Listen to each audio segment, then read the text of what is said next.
Yes sir. आज हम पढ़ रहे हैं, हमने जो पढ़ा कल, क्या वन और वन्य जीवों की, प्रश्न आ सकता है पूरा, वन और वन्य जीवों की लगातार कमी के है, उसकी हमारी जो स्वार्थ पड़ता है वो भी कमी का कारण है। उपनिवेशीकरण का आरंभ था, वो भी कमी का कारण था।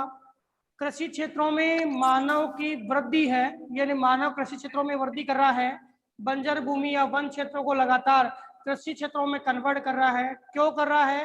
क्योंकि जनसंख्या बढ़ रही है, मानव की आवश्यकता बढ़ रही है, तो उन क्षेत्रों को वह कन्वर्ट कर रहा है जो क्या है, आपकी वन क्षेत्र और वन भूमि है, उनको वह कृषि क्षेत्रों में कन्वर्ट कर रहा है। इससे भी क्या है, वन क्षेत्रों में कमी आ रही है, और वन क्षेत्रों में कमी आ रही है तो आपके वन्य जीवों को भी नुकसान हो रहा है। इसके अलावा हमने पढ़ा नदी गाठिया जो बनी है वो भी वन और वन्य जीवों के नुकसान के लिए या उनको प्रभावित करने वाले प्रमुख कारकों में मानी जाती है। स्थानांतरित कृषि, खनन, पशुचारण, अति पशुचारण, नियमित नहीं, निश्चित नहीं, अति पशुचारण और अति कटाई, ये आपके वन और वन्य जीवों की कमी के प्रमुख कारण हैं। ठीक है सर, ये पार्ट कौन सा पढ़ा रहे हो आप? क्या? सर ये कौन सा चैप्टर पढ़ा रहे हो आप? कौन सा चैप्टर चल रहा है? हाँ सर, आज ही ज्वाइन है। हाँ, क्या नाम बेटा आपका? निखिलेश कुलदीप। निखिलेश कुलदीप, आज ज्वाइन है बेटा। दूसरा लेसन चल रहा है अपना, वन और वन्य जीव है। उसके बाद आपका दूसरा लेसन चल रहा है। पहले हमने पढ़ा था भारत में संसाधनों के बारे में, और दूसरा लेसन है, पुस्तक का नाम है समकालीन भारत द्वितीय, समकालीन भारत द्वितीय, इसमें आपका दूसरा लेसन है। देखिए, इसके बाद अपना जो बिंदु आता है वो एक हिमालयन यव,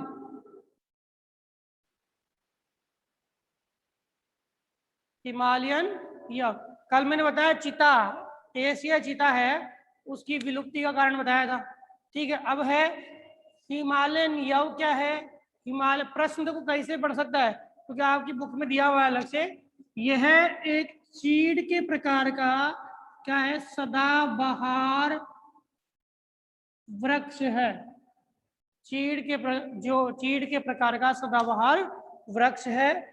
ये एक औषधीय पौधा है, याद ध्यान रखना एक एक चीज का। ये क्या है बेटा? औषधीय पौधा है, जो आपकी दो जगह मिलता है। एक तो हिमाचल प्रदेश में मिलेगा, हिमाचल प्रदेश, और एक कहाँ मिलता है, अरुणाचल प्रदेश में। दो जगह मिलता है। कैसा पौधा है बेटा? औषधीय पौधा। कैसा है? औषधीय पौधा है। अब हिमाचल प्रदेश में और अरुणाचल प्रदेश में जब मिलता है तो इस की छाल है, इसकी पत्तियां है, इसकी टहनियां है और इसकी जड़ें हैं। इससे एक रसायन निकलता है, रसायन का नाम है टक्सोल। किससे निकलता है बेटा? छाल है, जड़ें है, पत्तियां है, इनसे क्या एक रसायन निकलता है। कौन सा रसायन निकलता है? टक्सोल रसायन। और ये टक्सोल रसायन जो है वो किसकी दवाई है? ये कैंसर के रोगों के लिए उपचार है। किसके लिए है भाई? कैंसर के रोगों के लिए उपचार है। कैंसर की जो औषधि है वो इस वृक्ष से बनाई जाती है। अब इसके ज्यादा प्रयोग होने से, भाई ज्यादा प्रयोग, भाई दवाई बन रही है और एक असाध्य रोग की दवाई यहाँ से बन रही है, तो ज्यादा प्रयोग होने से यह है वनस्पति लगातार क्या है, कम हो रही है और ये खतरे के निशान पे आ गई है। इस वनस्पति को क्या है, हम संकटापन्न वनस्पति के रूप में जानते हैं। तो हजारों पेड़ है इन क्षेत्रों के अंदर, पिछले दशकों में देखें तो सूख गए हैं। कारण क्या है? अनियमित कटाई या अनियमित रूप से इसका उपयोग किया जा रहा है, जिसके कारण इन वृक्षों की तादाद में लगातार कमी आ रही है। तो आपके प्रश्न ध्यान रखना, हिमालयन अवयव है वो कम हो रहा है, कारण है क्योंकि एक तो इसकी उपयोगिता औषधीय पौधा है, चीड़ सदाबहार वृक्ष है, उसकी रूपरेखा का यानी वैसी प्रजाति का पौधा है। कहाँ कहाँ मिलता है भाई, क्या है लास्ट मेरी आईडी में कर दे, तो जो रहा था ना तेरे को भी। ये प्रो प्लेयर क्या नाम है इसका, ये ऑडियो बंद करे, बीच में बातें नहीं करें। आप समझ नहीं लगे, कल भी बोला था आपको भाई आपका उद्देश्य पढ़ना होना चाहिए। सौरभ शर्मा, उद्देश्य क्या है आपका, पढ़ना है कि नहीं है? ध्यान दीजिए, हिमाचल प्रदेश, अरुणाचल प्रदेश और इससे छाल है, पत्तियां है, जड़ है, तना है, इनका उपयोग करते हैं। एक पदार्थ निकलता है जिसका नाम है टक्सोल, और टक्सोल रसायन किसके काम में आता है? कैंसर की औषधि बनाने के काम में आता है। इसके बाद हमारा अगला प्रश्न है कि लगातार जो कमी आ रही है किनकी, वनों की और वन्य जीवों की, तो इस कमी के कारण क्या समस्या हमारे सामने आ रही है? कौन सी समस्या हमारे सामने आ रही है? ये एक मिनट, ये नाम बताना, प्रो प्लेयर जो लिखा हुआ है, प्रो प्लेयर क्या नाम बेटा आपका? आलोक। आलोक, बेटा कोई प्रश्न करना है आपको? आलोक, एक तो अपना नाम आप चेंज करना, आपको कोई प्रश्न करना है? आलोक, आपसे बात कर रहा हूं, आज ही जुड़े हो क्या बेटा? Yes sir. तो आपका उद्देश्य पढ़ना होना चाहिए, जो पढ़ा रहा हूँ। जी सर। ठीक है, जी सर। हाँ, डिस्टर्ब नहीं होना चाहिए। ठीक है। देखिए,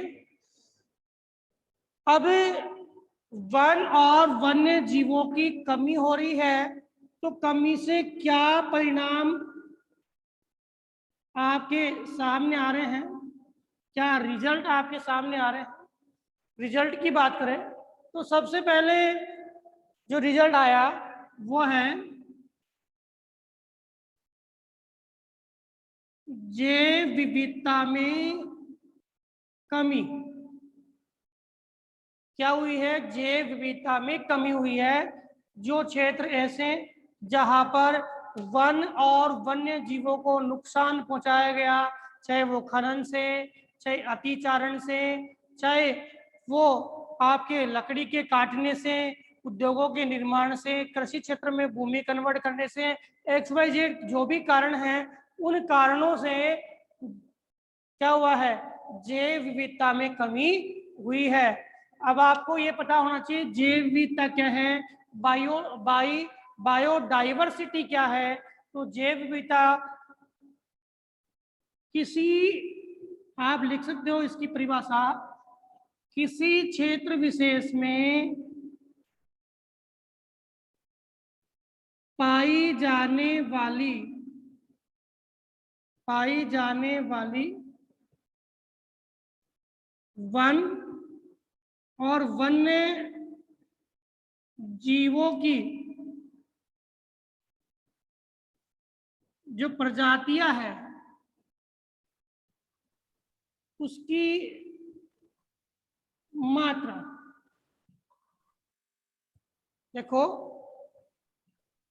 विविधता का मतलब यहाँ पे है भिन्न भिन्न प्रकार के जीवों की अधिकता।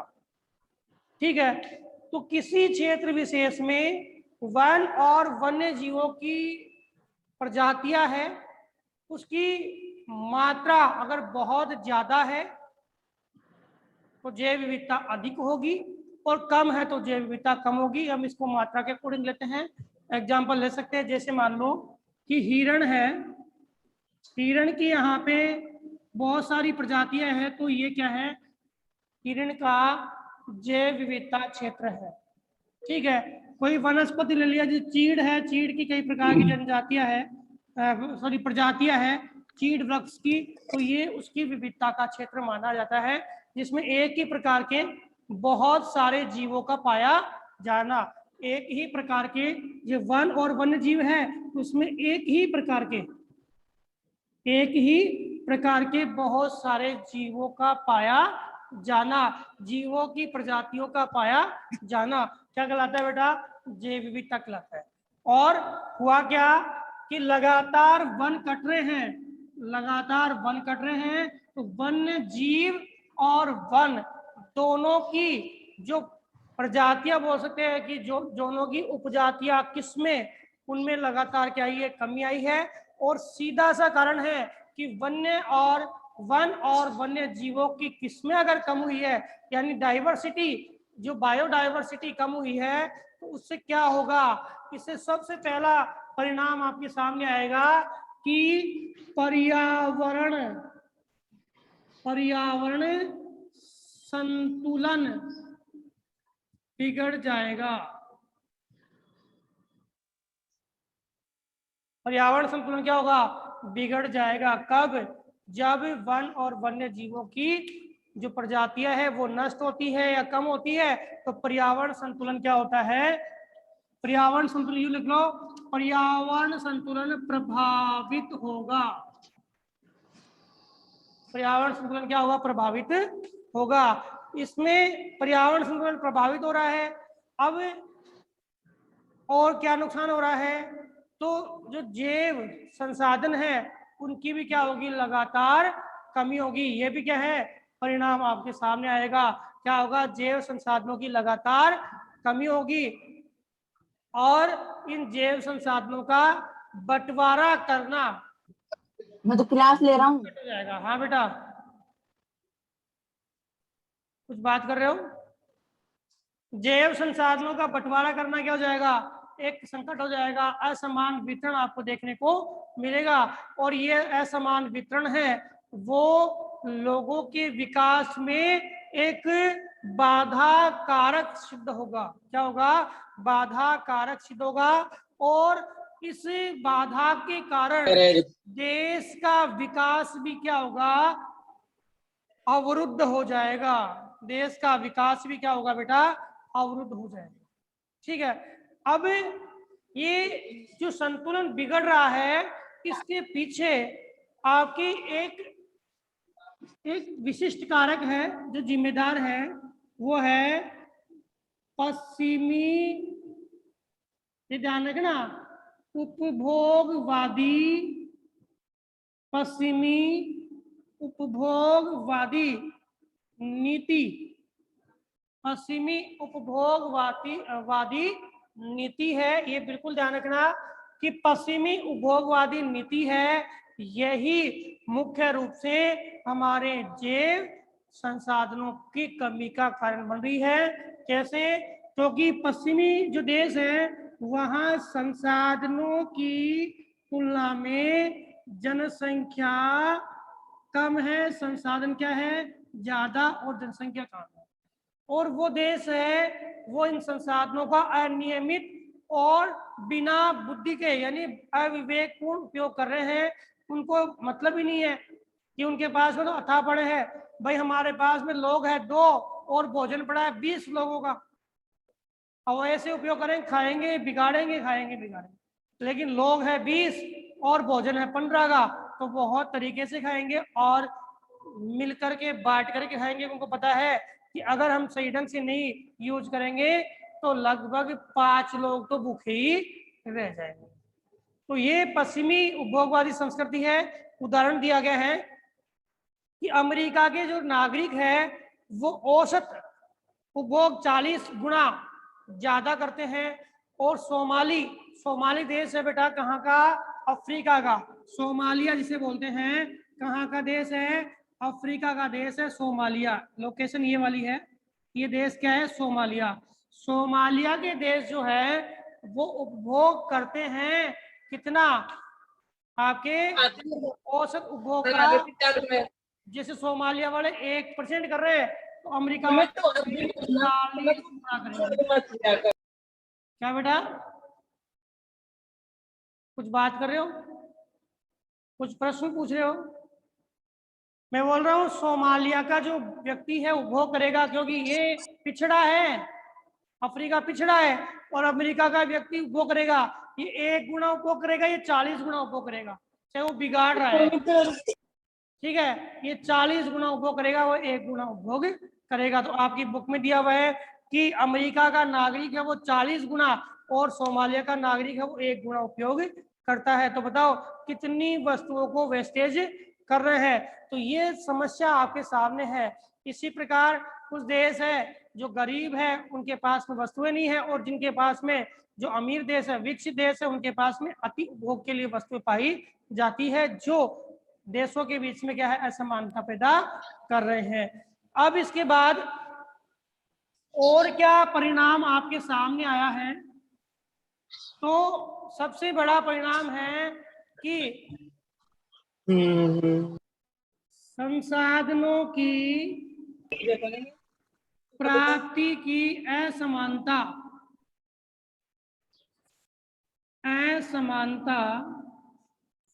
हो रही है। यानी जो हमें संसाधन है वो असमान रूप से प्राप्त हो रहे हैं। कई जगह तो हमने काफी मात्रा में उपयोग कर लिया, और कई जगह संसाधन पड़े हुए हैं। अब उनको हम डिवाइड करें तो हमारे सामने जो संसाधन है वो सही तरीके से हमें नहीं मिल रहे, पर्याप्त संसाधन हमें नहीं मिल रहे, क्योंकि हमने कुछ संस्कृतियां ऐसी है जो संसाधनों का बहुत ज्यादा उपयोग कर रही है, और अंत में क्या होता है, उन संस्कृतियों को उन संसाधनों से देखें तो वो संसाधन उन संस्कृतियों के पास रहते ही नहीं है। संस्कृति को मतलब मैं बात कर रहा हूँ मानव की, उस मानव की सभ्यता है, संस्कृति ऐसी है कि उन संसाधनों के अनियमित उपभोग को बोल रही है, चलो करते जाओ, लेकिन लास्ट में क्या होता है कि वही संस्कृतियां, वही सभ्यताएं, वही लोग क्या है, उन संसाधनों से क्या है, प्राप्ति उन संसाधनों की उनको होती नहीं है, और उन संसाधनों से वो दूर हो जाते हैं। तो उनका विनाश, इनका विनाश, संसाधनों का विनाश उन लोगों के विकास में क्या है, बाधा उत्पन्न कर देता है। तो ये अनियमितता आपको देखने को मिल रही है। बाधा उत्पन्न कैसे किया कि इससे क्या होगा, क्या आर्थिक हानि, उससे क्या होगा, आर्थिक हानि होगी। क्या होगी बेटा, आर्थिक हानि होगी। ठीक है, आर्थिक हानि क्यों हो रही है, क्योंकि हमें संसाधन है पर्याप्त मात्रा में नहीं मिल रहे हैं।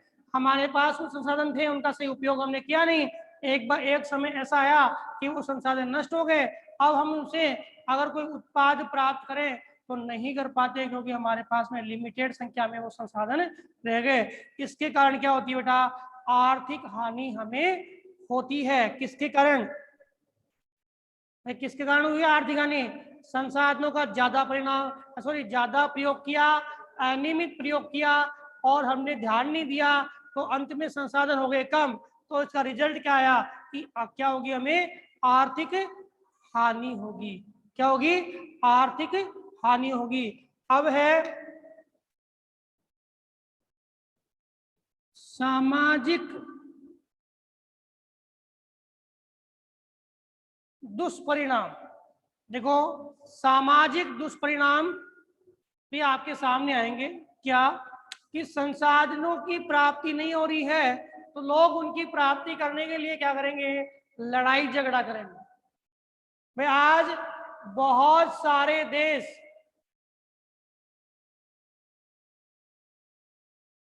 क्या लिखा है अंकित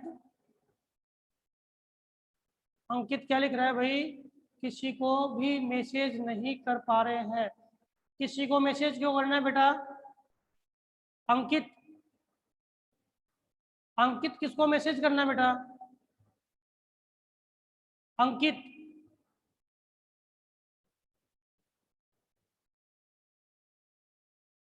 टाइम खराब नहीं कीजिए बेटा, कोई बात पूछनी तो पूछ लो, किसको मैसेज करना है।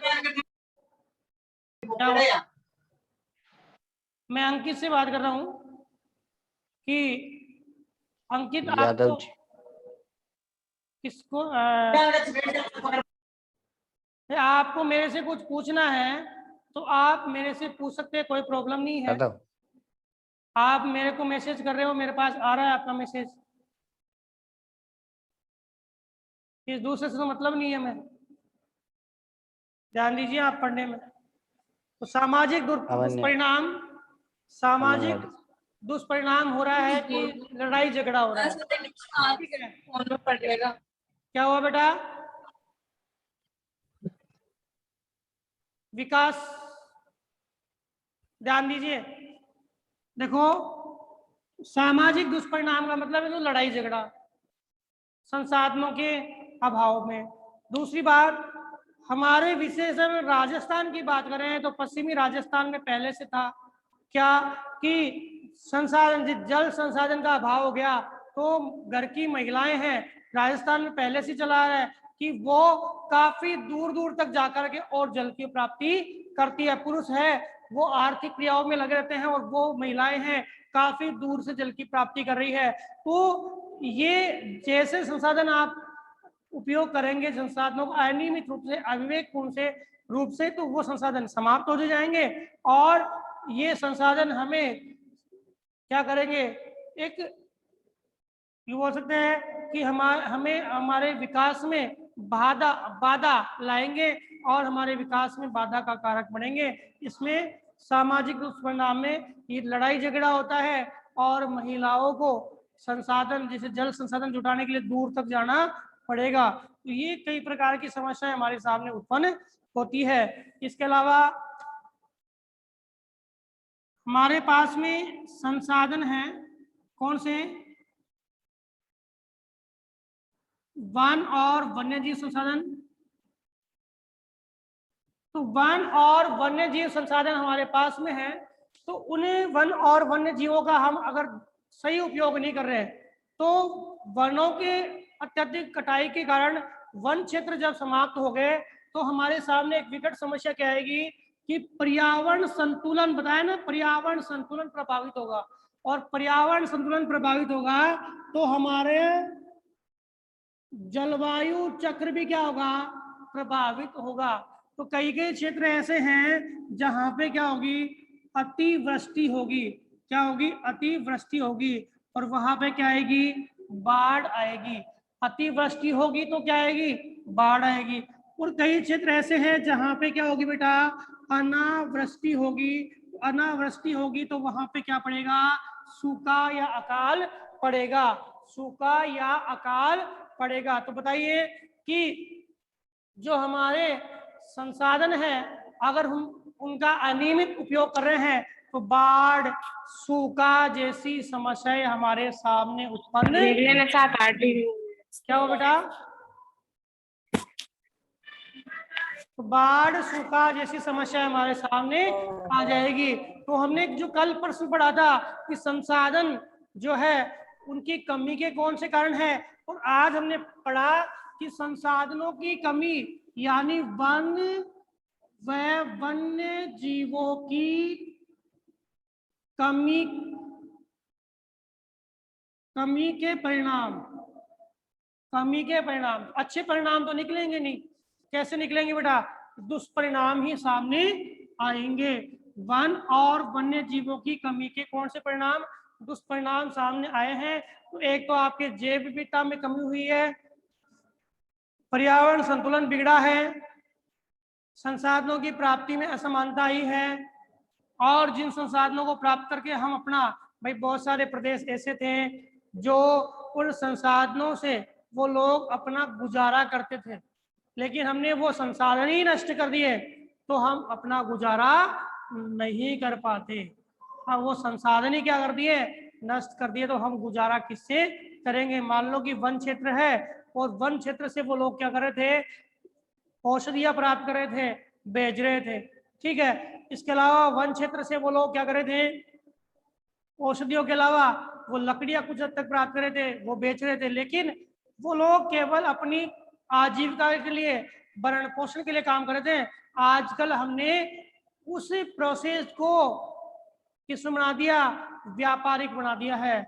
उस प्रोसेस को क्या कर दिया हमने, व्यापारिक बना दिया है, और व्यापारिक बनने के कारण हम विकास नहीं कर पा रहे और संसाधन क्या हो रहे हैं, धीरे धीरे नष्ट हो रहे हैं, और हम जिस क्षेत्र में जाके हमारा इकोनॉमिक डेवलपमेंट करते, आर्थिक विकास करते, वही क्षेत्र हमारे पास में नहीं रहा, तो हम आर्थिक विकास नहीं कर पाते हैं। इसके अलावा सामाजिक दुष्परिणाम है कि जो लोग हैं वो आपस में संसाधन प्राप्ति के लिए लड़ रहे हैं, ठीक है, संसाधन प्राप्ति के लिए लड़ रहे हैं। इसके अलावा जो लोग हैं, जैसे महिलाएं हैं हमारी, वो एक स्थान से दूसरे स्थान तक बहुत दूरी तक जाती है, जिसके कारण काफी जो काम का समय है वो उनका बढ़ गया है। अब हम बात करें कि जो सूखा, बाढ़ जैसी समस्या है वो भी आ रही है, ठीक है। अब हमने 2 बिंदु और दिए हैं, और क्या हो रहा है, तो एक तो भू निम्नीकरण भी हो रहा है। भूमि की गुणवत्ता में क्या आ रही है बेटा, कमी आ रही है।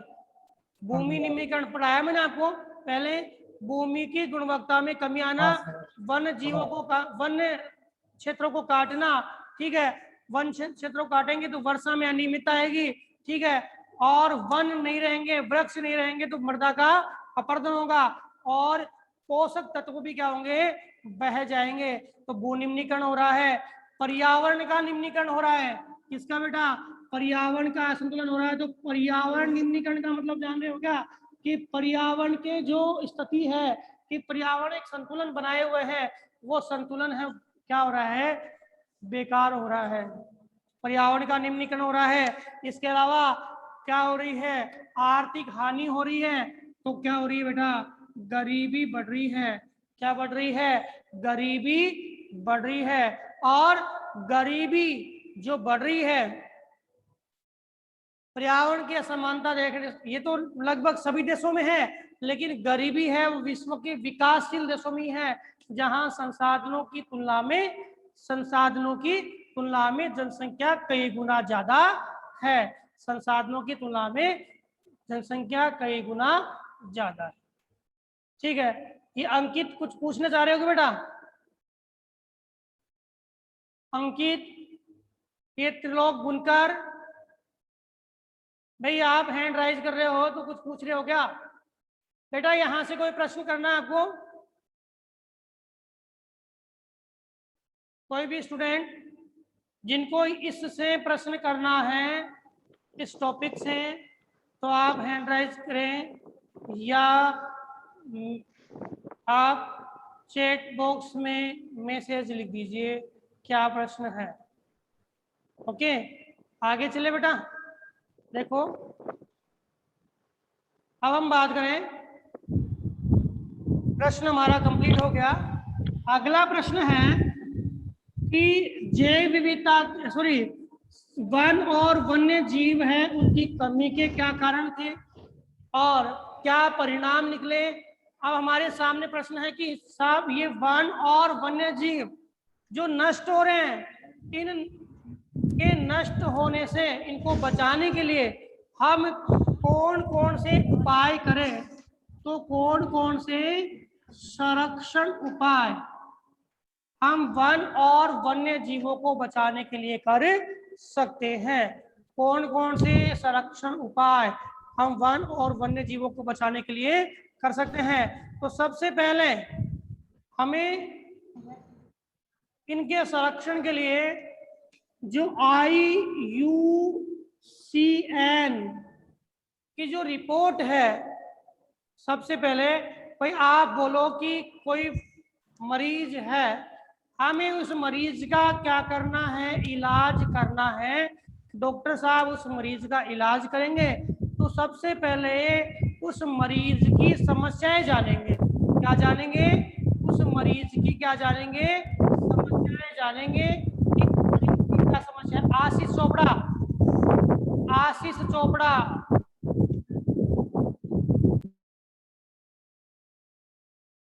उस मरीज की क्या जानेंगे, समस्याएं जानेंगे, ठीक है। वैसे ही हमें संसाधनों का संरक्षण करना है, कौन से का, वन और वन्य जीवों का।